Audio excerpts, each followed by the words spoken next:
저는 마태복음 24장 3절에서 14절 말씀을 가지고 마지막 시대에 천국 복음을 전하는 성도가 되라, 이러한 제목으로 말씀을 나누겠습니다.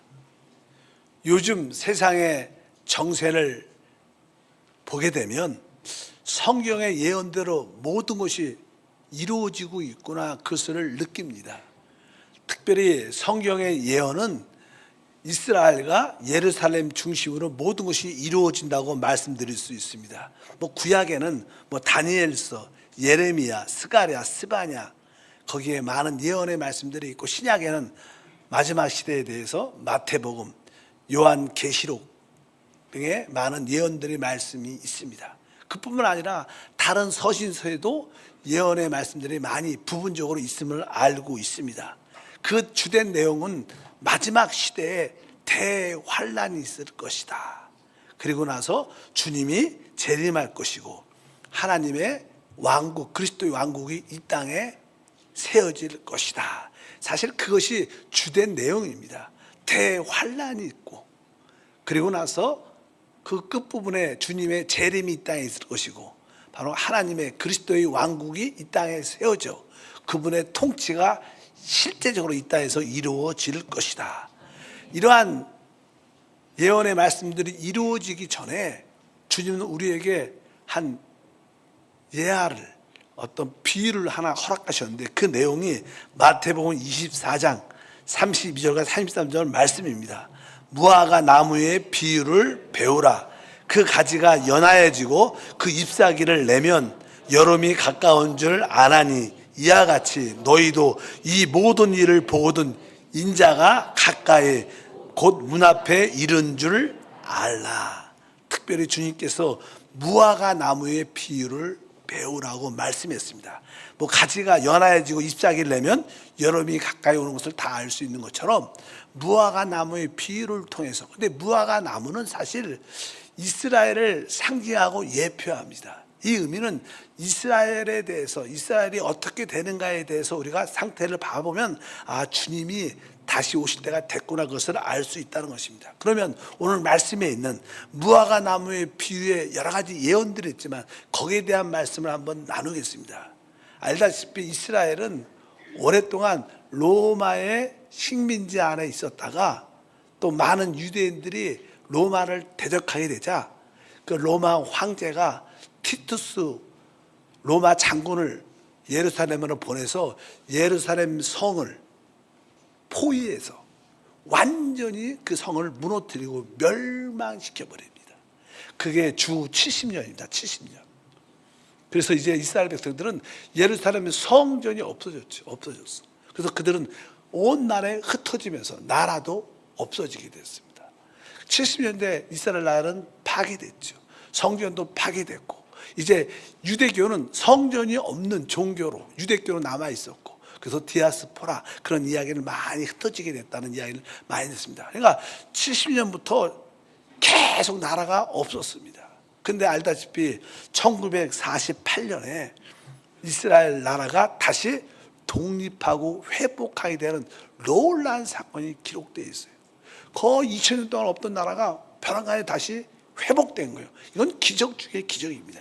바로 이것이 바로 무화과 나무가 가지에 싹이 나고 잎이 난 새로운 그런 역사를 의미한다고 말씀드릴 수 있습니다. 그리고 나서 이제 그들이 나라가 독립됐지만 그들은 그 예루살렘의 지역을 얻지는 못했습니다. 이스라엘이 독립은 했지만 예루살렘 지역을 갖지 못했기 때문에, 그런데 그 당시 1967년에 6.21 전쟁이 일어났어요. 그때 이집트, 시리아, 요르단, 또 부분적으로 이라크와 레바논이 5나라가 합심해서 이스라엘과 전쟁을 하게 되는데, 당연하게 이 중동 나라들이 이길지는 알았는데 전쟁을 막상 해보니까 이스라엘이 6일 만에 전쟁에 승리하고 예루살렘을 탈환하게 갖게 됩니다. 그런데 이방 국가들, 다른 나라들이 그 예루살렘이 이스라엘 것이다 인정하지 않았어요. 그들이 소유를 하고 있었지만, 점령을 하고 있었지만 그게 자기의 수도다, 자기 나라라고 인정받지 못했었는데, 알다시피 그렇게 1968년에 그런 일들이 67년과 68년에 일어났습니다. 시간이 지나고 우리가 알다시피 지난번 미국 대통령이었던 지난번이죠, 트럼프가 이제 2018년 5월 14일 날 미국 대사관을 예루살렘으로 옮겼습니다. 그러면서 공식적으로 예루살렘이 이스라엘의 수도다, 그것을 공식적으로 인정을 하게 되는 거죠. 원래 미국에 그냥 유대인들이 많기 때문에 그들은 어찌하든지 이 예루살렘이 이스라엘 거라는 그런 이야기를 늘 지지했었어요. 뭐 보니까 1995년에 미국 의회를 그 내용이 통과됐습니다. 예루살렘은 원래 이스라엘 것이다, 이런 의회에서 통과시켰고, 결국 2017년 트럼프가 그것을 승인하고 결정해서 2018년에 대사관을 옮긴 사건이 기록되어 있습니다. 우리가 잘 알죠. 그리고 2020년에는 이제 중동 평화협정 조약을 만들었습니다. 그것을 다른 말로 아브라함의 협정이라고 표현하는데, 그것이 앞으로 7년 평화 조약을 만든 하나의 초안도 되고, 그것이 지금은 깨져 있지만 다시 한번 그러한 평화 조약이 만들어져서 이 모든 마지막 때를 준비하는 그런 사건이 아닌가 생각을 많이 합니다. 그러나 요즘에 또 하나의 이스라엘의 지금 전쟁 가운데 있잖아요. 큰 사건이 하나 일어납니다. 2023년에 10월 달에 하마스가 이스라엘 공격을 해서 민간인을 많은 살생하고 민간인을 포로로 잡아서 전쟁이 생길 수밖에 없게 됐어요. 그래서 결국 이 하마스와 이스라엘과 어떤 전쟁이 시작됐는데, 사실 성경의 예언에 보게 되면 결국 마지막 때 하나님이 주신 이스라엘의 모든 땅을 이스라엘이 회복할 것이다, 이렇게 말합니다. 그 중에 땅 한 부분이 가자 지역이에요. 가자 지역. 그동안 이스라엘이 그 가자 지역을 통치하지 못했는데, 이번에 우리가 알다시피 이스라엘이 가자 지역을 폭파시키고 점령해서 하마스를 쫓아내면서 그 가자 지역의 80% 이상의 모든 집과 건물들이 완전히 황폐해졌죠. 이 가자 지역은 보통 세종시 정도 되는 크기 땅인데, 그 작은 땅에 200만이라는 사람이 살고 있어요. 근데 성경에 마지막 때 그 가자 지역이 멸망할 것이다, 이스라엘에 의해서, 하나님에 의해서, 이런 예언들이 성경에 기록되어 있는데, 그것이 우리가 볼 때는, 성경을 연구하는 사람 입장에서 볼 때는 그 예언의 성취가 이루어지는 사건이죠. 가자 지구가 멸망, 심판받는다, 이런 뜻이 성경에 기록되어 있는데, 그것이 스바냐 2장 4절에서 5절에 이렇게 보니까, 가사는 버림을 당하며 아스글론은 폐허가 되며 아스돗은 데나데 쫓겨나며 에그론은 뽑히리라. 해변 주민 그렛 족속에게 화있을진저 블레셋 사람의 땅 가나안아, 야훼의 말씀이 너희를 치나니 내가 너를 멸하여 주민이 얻게 하리라. 여기에 보면 블레셋 사람 이렇게 말합니다. 블레셋은 원래 가나안에 사는 블레셋 나라를 말하죠. 이 블레셋은 그 당시 5도시 국가와 연맹된 나라입니다. 그 나라가 가나 도시도 포함되어 있고, 여기 나오는 뭐 아스글론, 아스돗, 에글론, 이렇게 해변 주변에 있는 그렛 족속, 이렇게 5개 도시 국가가 연합돼서 만들어진 나라를 블레셋이라 그래요. 이 블레셋은 그 당시 철기 문화가 발달해서 이스라엘보다 훨씬 강한 국가였어요. 알다시피 늘 이스라엘과 블레셋과 싸움을 하잖아요. 늘. 근데 우리가 알다시피 블레셋에 누가 있었어요? 골리앗이 있었고, 이스라엘은 다윗과 그 전쟁에 항상 전쟁하면 블레셋이 이겼어요. 왜? 그들이 철기 문화가 더 발달했기 때문에 그 당시만 해도 이스라엘은 철기 문화를 갖고 있지 않고 전쟁을 하면 늘 패배했는데, 바로 다윗이 나타나서 그 블레셋을 쳐부시는. 근데 그냥 마지막 때는 결국 이스라엘이 하나님의 역사를 말미암아 그 가자 지구. 근데 그 당시에, 지금은 여기 성경은 가사라고 써있죠. 4절에 가사는 버림을 당하며, 이 가사가 우리가 지금으로 말하는 가자 지구입니다. 가자 지구. 마지막 때 하나님이 이스라엘이 이 이스라엘 땅을 회복시킬 때 가자 지구가 멸망할 거예요. 심판받을 거예요. 지금 완전히 박살이 났죠. 그것이 하나의 예언이, 사실 이 성경의 예언대로 지금 이루어지고 있는 것이다. 그것을 아시기를 바랍니다. 이 뜻은 뭐예요? 우리가 지금 마지막 시대에 살고 있다. 여기에 같은 내용의 이야기가 또 하나 나오는데 그것은 바로 이제 예레미야 47장 2절과 4절 말씀입니다. 예레미야 47장 2장 4절도 마지막 때 이스라엘이 그 중동 지역을 이렇게 회복할 때 이런 일들이 있는데 읽어보니까 2절부터 야훼께서 이와 같이 말씀하시되 보라 물이 북쪽에서 일어나 물결치는 시내를 이루어 그 땅과 그 중에 있는 모든 것과 그 성읍과 거기에 사는 자들을 휩쓸리니 사람들이 부르짖음에 그 땅 모든 주민이 울부짖으리라. 군마의 발급소리와 달리는 병거 바퀴가 진동하는 소리 때문에 아버지의 손맥이 풀려서 자기들의 자녀를 돌보지 못하리니 이는 블레셋 사람을 유린하시며 두로와 시본에 남아있는 바 도와줄 자를 다 끊어 버리시는 날이 올 것임이라. 야훼께서 갑돌섭에 남아있는 블레셋 사람을 유린하시리라. 이것도 이 마지막 때 전쟁에 대한 이야기입니다. 여기에 특별히 그 하마스를 돕는, 가자 지역을 좀 돕는 뭐 그런 사람들이 하나가 있는데 여기 보니까 아까 4절에 이는 블레셋 사람을 유린하시며 두로와 시돈에 남아있는 바 도와줄 자를 다 끊어버린다 이런 말이 있어요. 두로와 시돈에 남아있는 바 도와줄 자를 다 끊어버린다. 여기 두로와 시돈은 지금으로 말하면 레바논이에요. 레바논. 알다시피 레바논은 이 정부가 있고 레바논 정부에서 그 남쪽에 주된 파워를 갖고 무기를 갖고 있는 게 헤즈볼라입니다. 헤즈볼라. 이번에 그들이 헤즈볼라가 조금 이렇게 이스라엘을 이렇게 공격하고 그다가 이번에 완전히 박살났죠. 완전히 황폐하게 됐습니다. 이것도 보니까 뭐요? 그 헤즈볼라 그들을 좀 도우려고 남아 있는 바를 완전히 끊어버리겠다. 이것이 사실 하나님 성경에 예언되어 있는 요즘의 사건들의 말씀이에요. 우리가 이런 말씀을 조금 보다 보면 야 진짜 마지막 때가 됐구나. 이 예언의 말이 성취되는 거예요. 이스라엘이 그러한 땅들을 다시 회복하고 이 주변 국가를 심판할 거란 하나님의 역사라는 거예요. 그것은 하나님의 예언입니다. 하나님의 예언의 말씀은 반드시 이루어집니다. 우리는 그것을 지금 목도하고 있는 거예요. 이 시대에 이런 말씀들은 10년 전에 20년 전에 이해를 못했어요. 근데 지금 보면 이렇게 가자 지구가 멸망을 하고 그 레바논 남쪽에 있는 그 두로와 시돈 지역도 완전히 헤즈볼라가 멸망하는 것처럼 덤으로 멸망하고 이렇게 다 이스라엘 대적하는데 다 끊어지는구나. 이런 말씀들이 예언에 있는데 하나님 말씀이 이루어지고 있다. 뭐 정세적으로 그런 얘기가 많죠. 또 경제적으로 정치적으로는 요즘에 보면 우리가 계시록 13장에 보면 마지막 때 짐승의 표 666이 나오죠. 그래서 666을 다 임하나 혹은 손에 받게 되는데 이것이 없으면 매매할 수 없다. 통제가 된다는 그런 사회가 됩니다. 요즘에 저는 AI 시대죠. AI 시대. 인공지능 시대가 돼서 우리가 생각하는 것보다 훨씬 뛰어납니다. 아마 우리가 그냥 일반적으로 쓰는 그런 AI도 있지만 돈을 많이 지불하고 쓰는 그런 가격들은 보통 성능이나 어떠한 기준이 되게 높죠.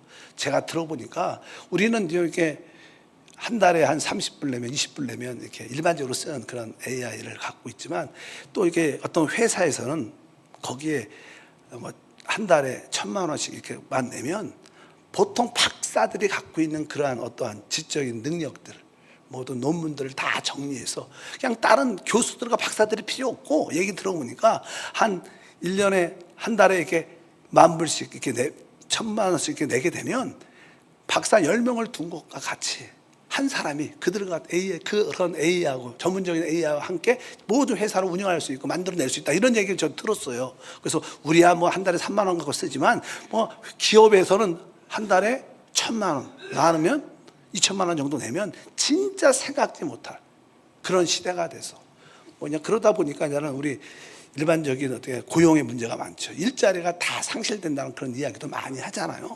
그런 얘기도 오고 그것뿐만 아니라 이 세계를 통치하려면 666 시스템이 되려면 기본적으로 우리나라도 이제 CBDC가 이미 시작됐어요. 여러분들 관심이 없어서 그렇지 이미 테스트를 해봤고 이번에 2차 테스트를 하고 있습니다. CBDC에서. 그래서 디지털 화폐에 대해서 앞으로 요즘에도 국가에서 이렇게 앞으로 10만 원, 20만 원씩 좀 많이 주지. 그렇게 조금씩 줘갖고. 그렇게 좀 이렇게 줄 때 그 돈을 다 그냥 뒤에 따른 화폐로 주겠다. 그러면 우리가 앞으로 가지고 있는 돈들은 다 체킹됩니다. 여러분들이 이 돈을 어디에 썼는지, 어떻게 쓸 것이, 어디에 얼마나 갖고 있는지 다 우리 개인 정보가 다 드러나게 돼요. 앞으로 그냥 그런 시대가 되면 통제받는 시대가 되는 거예요. 개인 인권이 그냥 말살되게 되죠. 그리고 그렇게 될 수밖에 없는 그런 상황들. 또 되게 중요하죠. 그래서 또 그러려면 화폐를 통일시켜야 되니까 그 CBDC 그러한 관점으로 한편적으로 풀어가고 우리가 조금 이렇게 뭐 스테이블 코인 그런 얘기 하잖아요. 블록체인을 통해서 그것도 또 모든 흔적이 다 남게 되고 이제 속일 수 없는 감출 수 없는 그런 시대가 돼. 막 드러나죠. 뭐 없는 사람은 떳떳하겠지만 또 개인적인 사생활이 깊은 사람들은 두렵죠. 뭐 통제될 수 없는 그런 상황. 또 한편적으로 우리나라도 그렇고 외국도 로봇 시대가 됐죠. 로봇 고용 시대. 모든 자영업자들은 미국 많은 장쪽에다는 거의 로봇이 일을 하죠. 근데 특별히 제가 며칠 전에 봤더니 그 로봇도 가장 어려운 문제가 손이래, 손. 이 손이 얼마나 섬세해요, 이게. 근데 제가 봤는데 로봇 손을 만들었는데 우리 손보다 더 세련됐어.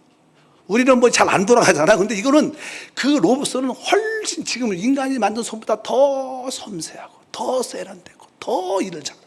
우리 지금도 우리 손이 얼마나 잘 만들었어요, 하나님이. 근데 이걸 뛰어넘는 그런 시대가 돼서 로봇 시대가 되고 성경 요엘서에 보면 마지막 때 조금은 아마겟돈 전쟁 때 로봇 전쟁에 대한 언급이 필요했어요. 로봇 전쟁, 로봇이 전쟁하는 그런 시대. 요즘은 드론으로 많이 하잖아요.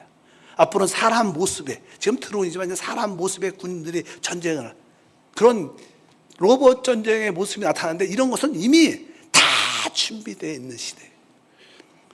뭐 역사적인 아까 예언적인 그러한 뭐 가자지구, 뭐 레바논 멸망 이런 것들도 있지만 정치적으로, 경제적으로, 사회적으로 그런 활동들도 다 준비가 됐어요. 그럴 때 이제는 주님이 오실 때가 가까이 왔다고 이렇게 말씀해야 됩니다. 우리가 이런 시대에 살고 있을 때 이 마지막 시대의 최종적인 결론은 무엇이냐? 그래서 오늘 말씀에 기록되어 있습니다. 그건 다른 것이 아니라 천국 복음을 전해야 된다. 천국 복음을 전해야 된다고 주께서 말씀하신 줄 믿습니다. 성경을 마태복음 24장 14절을 읽어보면 이렇게 말씀해요. 이 천국 복음이 모든 민족에게 증언되기 위하여 온 세상에 전파되리니 그제야 끝이 오리라. 우리가 세상에 언제 끝이 올까? 이 마지막 때는 천국 복음이 온 땅에 전해져야 된다. 천국 복음이 무엇일까요? 먼저 성경에 보면요, 먼저 우리는 은혜의 복음을 가지고 있어요. 은혜의 복음. 은혜의 복음은 우리가 영원한 죄로 말미암아 멸망 가운데 있는 우리가 주 예수의 구속의 피로 말미암아 죄사함, 은혜로 말미암아 구원을 얻는 거, 영생을 얻는 게 은혜의 복음입니다. 은혜로 영생을 얻었기 때문에 은혜의 복음, 뭐예요? 바로 죄사함의 복음, 영생의 복음을 말합니다. 우리는 다 은혜의 복음을 받아들인 자예요. 주님의 은혜로 우리는 죄사함 받고 영생을 얻은 줄 믿습니다. 죄사함 받은 줄 믿습니다. 그래서 성경에 그 은혜의 복음을 말씀하죠. 사도행전 20장 24절에 내가 달려갈 길과 주 예수께 받은 사명 곧 하나님의 은혜의 복음을 증언하는 일을 마치려 하면, 여기 보니까 하나님의 은혜의 복음, 성경은 은혜의 복음이라는 단어가 있고요. 또 한편적으로 오늘 뭐예요? 천국 복음이 있어요. 은혜의 복음은 우리가 주 예수의 피로 말미암아 죄사함 받고 영생을 얻었습니다. 이 은혜로 죄사함과 영생을 얻은 것을 은혜의 복음이라 그러지만 또 한편적으로 천국 복음은 뭐냐? 은혜의 복음으로 영생을 얻은 자들은 이제 이 땅에 하나님의 나라가 세워진다. 진짜 하나님 나라가 세워질 겁니다. 지금은 뭐 대통령들이, 왕들이 이 세상을 다스리지만 진짜 주님의 오셔서 진짜 우리의 영원한 참된 왕이신 그리스도가 오셔서 이 땅을 통치한다는 거예요. 이것이 천국복음입니다. 바로 이 원래 천국이라는 단어는 정확하게 하늘 왕국이라는 뜻이에요. 하늘 왕국. 보통 우리는 나라라는 단어를 쓰지만 보통 성경의 단어는 왕국이에요. 왕국. 이 나라를 누가 다른 뜻인 거예요? 왕이 다른 뜻이에요. 우리의 왕은 예수 그리스도십니다. 그러니까 하늘의 왕이 이 땅을 진짜로 다스린다 그래서 천국이라고 말하는 거예요. 그래서 주님께서 첫 번째 메시지가 회개하라. 천국이 가까이 왔다. 바로 이 하늘의 통치가 그분이 왕으로 이 땅을 진짜로 다스릴 거예요. 우리는 이 마지막 시대에 어떤 일을 해야 되는가? 주님이 곧 오실 것이고 주님의 왕국이 이 땅에 세워져서 그분이 이 땅을 통치할 것이다. 이 세상 나라는 다 끝날 것이다. 이러한 복음을 전하는 거예요. 그 사람들은 싫어하겠죠. 뭐 이 세상이 멸망한다고? 대한민국이 멸망한다고? 그런 소리 누가 좋아하겠어요? 근데 진짜 성경은 말씀하는 결국 이 세상 나라가 우리 주와 그리스도의 왕국이 될 거라는 거예요. 그분이 이 땅을 통치하는데 그것을 우리는 천년 왕국이라 그래요. 우리는 이 마지막 시대에 주님의 왕국을 마련해야 돼요. 회개하라. 이제 세상 나라가 끝나고 주님의 나라가 이 땅에 세워집니다. 진짜 그분이 이 땅을 다스리고 통치할 것입니다. 사실 그분의 나라가 이 땅에 임하려면요, 이 땅에 그분이 오실 때 어떤 일이 일어나요? 죄와 마귀가 사라집니다. 그러니까 이 땅에 진정한 평화가 있죠. 이 땅에 지금 평화가 없는 이유는 뭐예요? 죄가 있고 마귀가 있기 때문에 이 세상에 평화가 없는 거예요. 바로 이 모든 전쟁의 근원은 죄와 마귀인데 주님이 다시 오실 때 죄를 끝내며 마귀를 결박해서 무적에게 던져버리면 이 땅에 진정한 평화가 이루는 줄 믿습니다. 그럴 때 주님의 왕국이 이 땅에 진짜로 세워집니다. 그래서 우리가 메시아의 왕국, 그리스도의 왕국이라고 말합니다. 그것이 우리의 참된 소망입니다. 우리의 소망은 이 땅에 세워질 그리스도의 왕국이에요. 자꾸만 죽어서 천국 갈라 하늘로 올라간다 이런 생각을 가지시면 안 돼. 그것은 조금은 비성경적인 단어예요. 주님이 이 땅에 오셔서 주님은 그분의 나라를 이 땅에 세우시고 이 땅을 통치할 줄 믿습니다. 우리가 이기는 자가 된다면 주님은 바로 우리와 더불어 이 땅을 공동왕으로 다스리는 은혜가 임할 것이다. 그래서 우리는 만나는 자에게 은혜의 복음을 통해서 제사함 받고 영생을 얻은 우리는 이제 만나는 자들에게 회개해야 된다. 주님이 곧 다시 오신다. 이 세상은 끝날 것이고 이 세상 나라는 멸망하고 주님의 나라 이 땅에 세워지기 때문에 우리는 이것을 위해서 회개하고 주님께 돌이켜야 된다. 이런 복음을 전하는 게 이 마지막 시대에 해야 될 우리의 사명인 줄 믿습니다. 그래서 주님의 권위와 통치가 이 땅에 세워집니다. 바로 이러한 천국복음으로 충만할 때 바로 주님이 오신다는 거예요. 여러분들이 그러한 복음으로 충만하기를 바랍니다. 나는 은혜의 복음을 넘어서 나는 천국복음으로 충만합니다. 이런 믿음이 있어야 하나님의 영광을 보게 될 것입니다. 따라할까요? 나는 은혜의 복음뿐만 아니라 천국복음으로 충만합니다. 그런 은혜가 있기를 축복합니다. 그러면 이 천국복음을 실제를 가지려면 어떻게 해야 되는가? 사실 천국복음은요 십자가와 관련되어 있어요. 아까 은혜의 복음은 보혈과 관계 있죠. 예수의 보혈로 우리가 죄사함 받은 은혜의 복음이 있습니다. 그러나 십자가의 복음은 천국복음은 십자가와 관련되어 있어요. 십자가로서 모든 것이 끝냅니다. 하나님은 십자가로 모든 문제를 해결하셔요. 이 땅에 아까 죄라는 문제, 이 땅에 마귀라는 문제가 우리 안에 있어요. 근데 그 죄와 마귀가 어디 있느냐? 바로 우리 육신 안에 있어요. 그래서 이 육신 안에는 죄와 사망의 법이 있습니다. 우리가 죄와 사망에서 벗어나지 않으면 천국의 실제를 갖지 못하죠. 근데 우리가 육신을 따라 살면 천국을 맛볼 수 없고 구원받아도 실제를 갖지 못합니다. 그래서 바로 주님은 우리의 육체를 어떻게 십자가로 끝내셔요. 그래서 계속 십자가로 우리 육체에 있는 모든 것을 끝낸다고 말씀해요. 여러분들의 천국의 실제적인 체험을 가지려면 우리의 육체가 십자가에서 끝난 것을 알아야 될 줄 믿습니다. 그래서 갈라디아서 5장 24절에 말씀합니다. 그리스도 예수의 사람들은 육체와 함께 그 정욕과 탐심을 십자가에 못 박았느니라. 우리 육체 안에는 뭐가 있어요? 바로 정욕과 탐심, 욕심이라는 게 있어요. 사람이 왜 실패하냐면요, 우리 육체 안에 있는 정욕을 따라 살고 탐심, 욕심을 따라 살면 처음에는 쾌락이 있으니까 좋은 것처럼 보이지만 시간이 지나면 결국 망합니다. 시간 차이가 있는 거예요. 금방은 괜찮지만 시간이 지나면 결국 육체 안에 있는 정욕 또 탐심을 따라 살면 결국 인생도 망하고 사업도 망하고 다 망합니다. 그래서 주님은 바로 이 죄와 사망의 법인 육체를 십자가에서 못 박았다. 그래서 그리스도 예수의 사람들은 육체와 함께 그 정욕과 탐심을 십자가에 못 박았느니라. 내 육체 안에 있는 내 안에 있는 정욕, 욕심이 십자가에서 끝났다. 나는 끝났다. 난 육체를 따라 살지 않는다. 육체를 따라 살지 않으면 어떻게 살아야 돼요? 거듭난 영을 따라 사는 게 없어요. 육체를 내가 이기지 못해요. 내가 이기지 못해. 작심 3일. 내가 열심히 노력해도 3일밖에 안 가. 육체는 내가 이길 수 있는 문제가 아니라 여러분 이 정욕을 내가 이길 수 있지 않아요. 탐심을 욕심을 내가 절제할 수 있지 않아요. 우리가 그냥 영을 따라 살아야지 영에서 나오는 은혜로 이기는 거지 내 노력으로 안 돼요. 그래서 여러분들이 내 십자가에서 내 육체와 함께 정욕과 탐심이 끝났다. 난 그 결과 영으로 산다. 이렇게 살면 여러분들은 천국을 갖게 돼요. 천국의 실제를 누리게 되는 줄 믿습니다. 똑같은 의미지만 로마서 6장 6절도 우리가 알거니와 우리의 옛사람이 예수와 함께 십자가에 못 박힌 것은 죄의 몸이 죽어 다시는 우리에게 죄에게 종노릇하지 아니하려 함이라. 여기도 보니까 우리의 옛사람 뭐예요? 육체, 우리 육체를 따라 사는 나의 사람, 나를 말하는 거예요. 우리 옛사람이 십자가에 그리스도와 함께 못 박혔다. 내 육체는 끝났구나. 나의 옛사람도 끝났구나. 나의 새사람, 나의 속사람, 나의 영을 따라 살아야지만 천국의 실제를 가질 수 있다.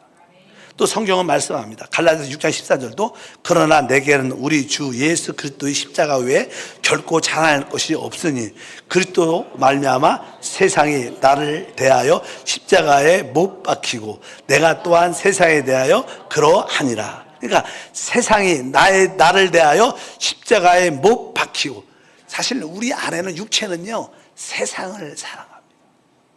세상에 있는 육신의 세상을 사랑하죠. 그래서 이 세상도 십자가에 못 박은 거예요. 그래서 여러분들이 살아가는 세상도 이미 끝났다. 난 더 이상 세상과 관계는 없다. 난 영을 따라 산다. 이렇게 여러분들이 분명히 알아야 됩니다. 그뿐만 아닙니다. 또 아까 이 세상의 왕 뭐예요? 마귀도 십자가에서 끝납니다. 성경의 시브리서 2장 14절에 자녀들은 혈과 육에 속하였음에 그도 또한 같은 모양으로 혈과 육을 함께 지니심은 죽음을 통하여 죽음의 세력을 잡은 자 곧 마귀를 멸하신다. 죽음의 세력을 잡은 자 마귀를 멸하신다. 어디에서? 십자가에서 승리했다고 말합니다. 그래서 바로 우리가 진짜 천국의 실제를 가지려면 바로 이 옛사람, 육체에 관련된 정욕, 탐심, 옛사람, 아까 말한 이 세상을 사랑하는 마음, 마귀에 속한 모든 것이 육체와 함께 끝났다. 나는 이제 오직 영으로만 산다. 그러면 여러분들은 천국의 실제가 나타나고 주님 다시 오실 때 여러분들은 천국의 주인공으로 왕이 돼서 주님과 함께 다스리는 놀라운 축복이 함께 할 줄 믿습니다. 이제 우리의 옛사람도 끝났죠. 세상을 사랑하는 마음도 끝났죠. 마귀도 끝났죠. 정욕과 탐심도 끝났어. 그럼 우리에게 남는 게 뭐가 있어요? 영밖에 없어. 그러니까 영 안에 주님이 사는 거예요. 십자가에 못 박힌 주된 결과는 뭐냐? 주님이 사는 거예요. 주님이. 성경은 갈라디아서 2장 10절에 말합니다. 내가 그리스도와 함께 십자가에 못 박혔나니 그런즉 이제는 내가 사는 것이 아니요 오직 내 안에 그리스도께서 사시는 것이라. 그러니까 내가 그리스도와 함께 십자가에 못 박혔다는 뜻의 결론은 뭐냐? 그리스도가 내 안에 사는 거예요. 많은 사람들이 내 안에 주님이 계신다고 얘기를 많이 들어요. 주님이 내 안에 사십니다. 그래서 나 알지만 실제로 그분을 체험하지 못해요. 왜? 그분이 살지를 못해요. 왜? 십자가를 안 잡았거든요. 내가 십자가에서 죽음을 확실히 알아야 그분이 살아요.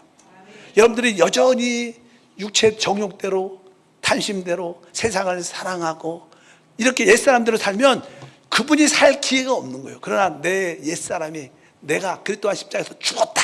내가 확실히 죽음을 체험하면 내 안에 그분이 살기 시작해요. 그분이 사는 게 뭐예요? 그분의 나라지요. 그분의 왕국이고 그분의 통치고 그분의 축복인 줄 믿습니다.